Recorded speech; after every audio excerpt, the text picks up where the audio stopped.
এমন সুন্দর জীবন, এমন সুন্দর যৌবন, আহা শক্তির টাইমটা, জীবনের সক্ষমতার সময়। ছোটবেলা তো ভাইয়া দুর্বল, বৃদ্ধ বয়সটাও দুর্বল।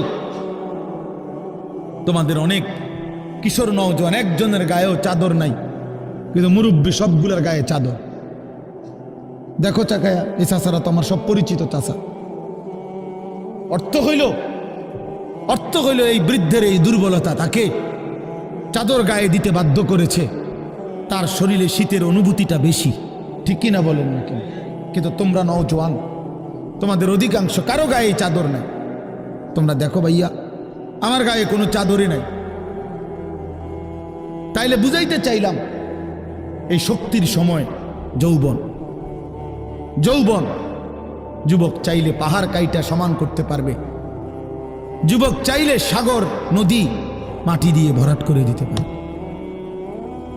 একটা এলাকার যুবক ছেলেরা যদি চায়, সবার হাতে হাতে মদের বোতল পৌঁছাই দিতে পারবে।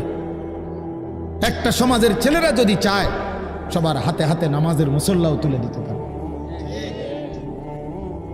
অতএব ছেলেরা, তোমরা যারা যুবক আয়োজন করছো, আমি তোমাদের উৎসাহ দেই, একটু আগাও, এখানে থাইমা যাইও না। একটা মাহফিল করছি, এক ফোটলা বিরিয়ানি খাওয়াই দিছি, খালাস না বন্ধু, একটু আগাও। তোমরা আবার বসো, যে কয়জনে মাহফিলের আয়োজন করছো তোমরা আবার বসো, যে আমরা কেমনে একটু ভালো হইতে পারি, একটু চরিত্রবান হইতে পারি, আমরা কেমনে নিজেরা নামাজ ধরতে পারি। একটু যদি হিম্মত করো যুবক, ইনশাআল্লাহ ভালো হবে। শনিবার দিন আমি আমার মাদ্রাসায়, এই শনিবারে সকাল 10টা থেকে বিকাল 4:30 পর্যন্ত, এইবারই প্রথমবার আমি আলাদা 16 বছর থেকে 30 বছরের নিচে যাদের বয়স, এই কিশোর যুবকদের জন্য আলাদা ইসলাহি মজলিসের আয়োজন করছিলাম। আমার শায়েখ আল্লামা মুফতি মুশতাকুর নবী সাহেব বয়ান করছেন, আল্লামা মুফতি আমজাদ হুসাইন সাহেব বয়ান করছেন, হজরত মাওলানা মুফতি ইউসুফ বিন ইকবাল বয়ান করছেন, আমাদের কুমিল্লা ক্যান্টনমেন্টের বড় একজন শিশু বিশেষজ্ঞ ডাক্তার মিজানুর রহমান, উনি বয়ান করছেন, আমি নিজে কিছু কথা বলছি। প্রায় 600 ছেলে এন্ট্রিভুক্ত আসছে, এখানে উপস্থিত হয়েছে 600। সন্দ্বীপে, চট্টগ্রামে আমরা প্রতি বছর সন্দ্বীপ যাই, সেখানে 4টা-5টা ছেলে ফজরের নামাজের জন্য, তারা বন্ধু, কলেজের ছেলে, 4-5 জন ছেলে মাত্র। ওরা একদিন সিদ্ধান্ত নিছিল, ওরা সবসময় ফজরের নামাজ পড়তো, তো ওরা একদিন সিদ্ধান্ত নিছে যে ফজরের পরে তারা সন্দ্বীপ তো সাগরের পারে, তো সাগরের পারে হাঁটতো তারা। তো তারা একদিন সিদ্ধান্ত নিছিল আজ থেকে 1 বছর আগে, যে আমরা সকালবেলা না হাইটা চলো আমরা বন্ধুদেরকে ফজরের জন্য জাগাই, ফজরের ক্যাম্পেইন করি, ফজরের জন্য গণসংযোগ করি। এই 4-5 জন ছেলে উদ্যোগ নিয়ে শুরু করছে। ঠিক 1 বছরের মেহনতে এই গত নভেম্বর, 24 সালের নভেম্বরে আমি গেছি মাহফিলে, ওইখানে তারা আমার লিস্টেড, ফজরের পরে আমি তাদের জন্য আলাদা বয়ান করছি, তাদের আলাদা মাহফিল হয়েছে ফজরের পরে। মানে রাইতে আমি যেই প্যান্ডেলে ওয়াজ করছি, ওই প্যান্ডেলটা তারা সকালের জন্য আবার ভাড়া নিছে। বুঝেন না এই কথা? আমি ওখানে ছিলাম, আর ওখানে রাত্রে আসা যায় না, ওইটা সন্দ্বীপে স্পিড বোট দিয়ে আইতে যাইতে হয়, তো তার রাইতে আওয়ানোর সিস্টেম নাই, থাকতে হয়। এই জন্য ফজরের পরে আবার বয়ান করছি 1.5 ঘন্টা। তো ওরা, আমি বললাম এত ভোরে ছেলেরা আইবনি, কয় হুজুর আসবেন ইনশাআল্লাহ, আপনি দেখেন। তারা আমারে দেখাইছে কাগজে কলমে লিস্টেড করা, প্রায় 4,500 ছেলে এখন ফজরের নামাজ জামাতে পড়ে। যুবক চাইলে কি না পারে, যুবক চাইলে ভাঙতে পারে, যুবক চাইলে গড়তে পারে, যুবক চাইলে বুলডোজার দিয়ে সমান করে লাইতে পারে, সমান করে ফেলতে পারে। আবার সেই ভাঙার উপরে যুবক চাইলে গড়তেও পারে। আল্লাহ তাআলা নওজোয়ানের শরীরে অসম্ভব হিম্মত দান করছে, অসম্ভব হিম্মত। এই জন্য বাপ, আমি যুবক যারা, তাদেরকে উৎসাহিত করলাম। মহান আল্লাহ পাক রব্বুল আলামিন আমাদেরকে বলছেন, আমি তোমাদের ইমানদার, ইমান নিলাম, আমি ইমান দিছি বান্দা, আমি গত বছর যখন তাবলিগের সফরে ছিলাম দিনাজপুর জেলায়, গত বছর আগস্ট মাসে ৭২ বছর বয়স্ক একজন হিন্দু লোককে কালেমার দাওয়াত দিছিলাম। ওনার 2 ছেলে মুসলমান। ওনারে আমি 2.5 ঘন্টা কালেমার দাওয়াত দিছি। আমরা 3 জন আলেম মিলে কত অনুনয় বিনয় করছি, কাকুতি মিনতি করছি, কাঁদছি, চোখের পানি ফেলছি। একটা বার চাচা কালেমা পড়েন, আপনার ছেলে মুসলমান, ছেলের বউ মুসলমান, আপনার নাতি নাতনি সব মুসলমান, আপনি এখনো বসে আছেন কেন? আহা, এই ৭২ বছর হয়ে গেছে। বুড়া মিয়া কয় আমি ওটা বলবো না, পড়ব। বলে নাই। আমি আমার সাথীদের কাছে, আমার 26 জন সাথী নিয়ে চিল্লায় গেছি। 16 জন আলেম, এক চিল্লা সফরে 950 মানুষ আল্লাহর রাস্তায় বের হয়েছে। ৭২ বছর বয়স হয়ে গেছে। এক আল্লাহর বান্দা, তার জবান দিয়া কোনোদিন তার মালিকের নামটা বের হয়।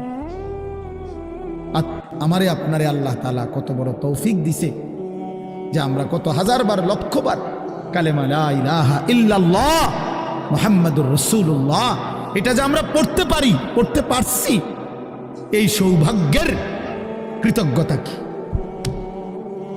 এটা যদি আল্লাহ আমগো জবান দিয়ে কোনোদিন না বলাইতো। কথা বলে না বাপ, এই ছেলেরা মিয়া, এই আব্বাস যারা নামাজ পড়ো না, আরে না ফরমান, তুই যদি হিন্দুর ঘরে জন্ম নিতে, তুই যদি ইহুদির ঘরে জন্ম নিতে, তুই যদি খ্রিস্টানের ঘরে জন্ম নিতি, বেটা কি হতো জীবন? যদি কোনোদিন কালেমার আহ্বান না শুনতা। তুমি তো মুসলমানের ঘরে জন্ম নিয়া এভাবে ইমানকে ফেলে দিলা। মুসলমানের ঘরে জন্ম নিয়ে এভাবে নামাজকে প্রত্যাখ্যান করলা। ছি ছি ছি ছি। তোমারে দেখে তো হিন্দুও হাসবে, তোমারে দেখে তো ইহুদিও হাসবে, তোমারে দেখে তো খ্রিস্টানও হাসবে, যে দেখছো হয় নাকি শ্রেষ্ঠ জাতি, ওদের ধর্ম নাকি শ্রেষ্ঠ ধর্ম, ওদের ধর্ম কোরআন নাকি শ্রেষ্ঠ কিতাব, ওদের শ্রেষ্ঠ ধর্ম ওদেরই পছন্দ হয় না, ওদের শ্রেষ্ঠ কিতাব ওরাই পড়তে পারে না। তো এটা কিসের শ্রেষ্ঠ? কথা বলেন না। তাহলে আমি তো আমার ধর্মের অপমান। কথা বলেন না। আমি আমার ধর্মের অপমান না, আমি আমার কোরআনের অপমান। এজন্য তোমরা যারা বেনামাজি ছেলে, তোমরা ধর্মের অপমান। তোমাদের যাদের চুল বেঈমানের মতো, তোমরা মুসলমান ধর্মের অপমান। তোমাদের কারণে আমার ধর্ম লজ্জিত, তোমাদের কারণে ধর্ম বেইজ্জতি হয়েছে। তোমরা ইসলামকে অপমানিত করলা, আল্লাহকে অপমানিত করলা, আমার নবীর শ্রেষ্ঠতম 23 বছরের আদর্শকে তোমরা অপমানিত করলা। এই অপমানের বিচার আল্লাহ করবে, মনে রাখো। ছেড়ে দিবে না বাপ। আল্লাহ কোরআনে বলছে, বান্দা আমি 1 সেকেন্ড ছাড়বো না, আমি হিসাব নিব। তুমি আমারে কি মনে করছো বান্দা? বাদুগা খাওয়াইছি দেখিয়া তুমি মনে করছো আমি মাতি না? হ্যাঁ, কিটা মনে করছো? এ পেশাব পায়খানার ভাত তুমি মনে করছো? আমি কিছুই বলবো না, কিছুই বলবো না। তুমি জানো না ফেরাউনকে শোয়াইছে কে? তুমি জানো না কারুনকে শোয়াই দিছে কে? তুমি জানো না নমরুদ সাদ্দাতকে নিশ্চিহ্ন করে দিয়েছে কে? তুমি শোনো নাই? তুমি আন্দাজ করো নাই আমি আল্লাহ কেমন? এই পৃথিবীর কত অবাধ্য জাতিকে আমি আল্লাহ ধ্বংস করে দিয়েছি, শোনো নাই? কই, গোটা পৃথিবীর সমস্ত আধুনিক প্রযুক্তি থাকার পরেও তো বাবা আমেরিকার ওই বেঈমানরা, ক্যালিফোর্নিয়ার লস অ্যাঞ্জেলস তাদের একটি স্টেট আগুনে দাবানলে পুরে ছাই হয়ে গেছে। লক্ষ লক্ষ কোটি কোটি মিলিয়ন বিলিয়ন ডলারের এক এক বিল্ডিং। আপনারা মুরব্বীরা মিলিয়ন বিলিয়ন ডলার কি তাই বুঝতেন না? কয়টা? আপনি 1 মিলিয়ন বিলিয়ন ডলার কত টাকা? কমপক্ষে 300 টাকার বেশি। মানে আপনি এটি বুঝতেন না, টেহাইডি এটান বুঝতেন না। কথা বুঝছেন কিনা? হ্যাঁ, আমরা কিতাবে পড়ছি এক বুজুর্গকে, হ্যাঁ, একটা জিনিস দামি ওনার কাছে ছিল, তো ওনার কাছে বলছি এটা আপনি বিক্রি করে দেন। কত মূল্য? উনি বলছে 100 দিরহাম, 100 টাকা। তখন উনি যখন বিক্রি করে দিছে, ওনারে 100 দিরহাম দিছে, তো অন্য কেউ ওনারে পরে বলছে, হায় হায় জনাব, আপনি তো বহুত বড় ঠকছেন, মাত্র 100 টাকা দাম চাইলেন, এটার দাম তো আরো অনেক। তো উনি বলছেন, আল্লাহর কসম, 100 টাকার উপরে, 100 দিরহামের উপরে কোনো সংখ্যা আছে? আমার তো এটা জানা নেই,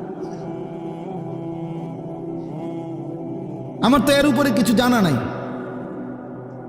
হ্যাঁ, আমার মেজো বোনের বিয়ে যখন হয়েছিল, মেজো বোন, আমি তখন প্রাইমারি শেষ করে মাদ্রাসায় ভর্তি হয়েছি, এই সময় আমার বোনের বিয়ে হয়েছে।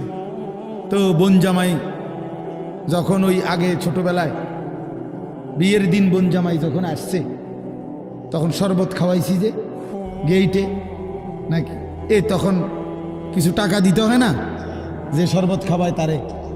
তো আমারে 100টা টাকা দিছে। হাজার হাজার কোটি কোটি মিলিয়ন ডলারের এই বাড়ি ভবন, এগুলো পৃথিবীর সর্বাধুনিক প্রযুক্তি দিয়ে, অত্যাধুনিক প্রযুক্তি থাকা সত্ত্বেও, আধুনিক সরঞ্জামাদি থাকার পরেও বাপ আল্লাহর দেওয়া আযাবে আগুনে যখন জ্বলছে, এই কয়দিন হইল, কোনো বেঈমানে 1 সেকেন্ডের জন্য আগুন নিভাইতে পারে নাই। 14,000 ফায়ার সার্ভিস কর্মী একসাথে আপনার পানি দিছে, আরো বাড়ে, আগুন আরো বাড়ছে। তার মানে বোঝা গেল বাবা, পৃথিবীর কারো শক্তি মূলত কোনো শক্তি না, আল্লাহ শক্তির সামনে, আল্লাহর ফয়সালার সামনে। আল্লাহ যদি ভালো রাখে তাইলেই ভালো থাকা। হ্যাঁ, আপনার টাকা তো আছে 1000 কোটি টাকা, কিন্তু আপনার ফেডে অসুখ, আপনি টেহা দিয়ে কিনবেন। আপনার টাকা তো আছে লক্ষ কোটি টাকা, কিন্তু আপনার তো ডায়াবেটিস, আপনি কিনবেন টাকা দিয়ে কি করবেন? আপনি 7 রাজার ধন হইলেও কি লাভ হবে আপনার? এই জন্য আমি অনুরোধ করছি, আমরা মুমিন, আল্লাহ আমাদেরকে বলছে এটাই কথা, সকলেই আল্লাহর কথা মান। এত সুন্দর চারদিকে মসজিদ, মাদ্রাসা, আলেম ওলামা, দাড়ি টুপি, মাদ্রাসার পরিবেশের ভেতরে থাইকাও জানোয়ারে একটা সেজদা দেয় না, কত বড় নিকৃষ্ট জানোয়ার, চিন্তা করছে। এই বাপ, এমন সন্তান পাইলা কবরে যাই আফসোস ছাড়ার কিচ্ছু নেই। আজকে যদি এই আফ্রিকার জঙ্গলে থাকতো, তাহলে হয়তো যে বাবা এত বড় আফ্রিকার জঙ্গলে ছিলাম, যেখানে কোনো দিন কোনো আজান হয় নাই, যেখানে কোনো মসজিদ দেখি নাই, মাদ্রাসা দেখি নাই, আল্লাহ চিনব কোত্থেকে? আমি তো আফ্রিকার জঙ্গলের ভিতরে থাকতাম। বলেন, একটা ছেলে বলেন, এই ছেলেগুলো বেনামাজি যে ছেলেগুলো, এদেরকে জিজ্ঞাসা করেন যে বাবা তুই কি আল্লাহ চিনলি না, না রাসূল চিনলি না? তুমি বাবা কি মসজিদ চিনলা না, মাদ্রাসা চিনলা না? কোনোদিন কি কোরআন দেখলা না?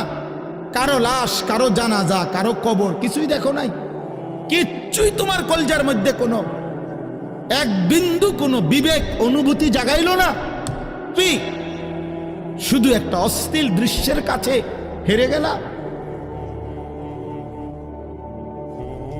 ছেলেরা বলো বাবা, তোমরা বলো, কার কাছে হেরে গেলা? কেমনের চুল বেঈমানের মতো তোমরা মুসলমান ধর্মের অপমান, তোমাদের কারণে আমার ধর্ম লজ্জিত, তোমাদের কারণে ধর্ম বেইজ্জতি হয়েছে, তোমরা ইসলামকে অপমানিত করলা, আল্লাহকে অপমানিত করলা, আমার নবীর শ্রেষ্ঠতম 23 বছরের আদর্শকে তোমরা অপমানিত করলা। এই অপমানের বিচার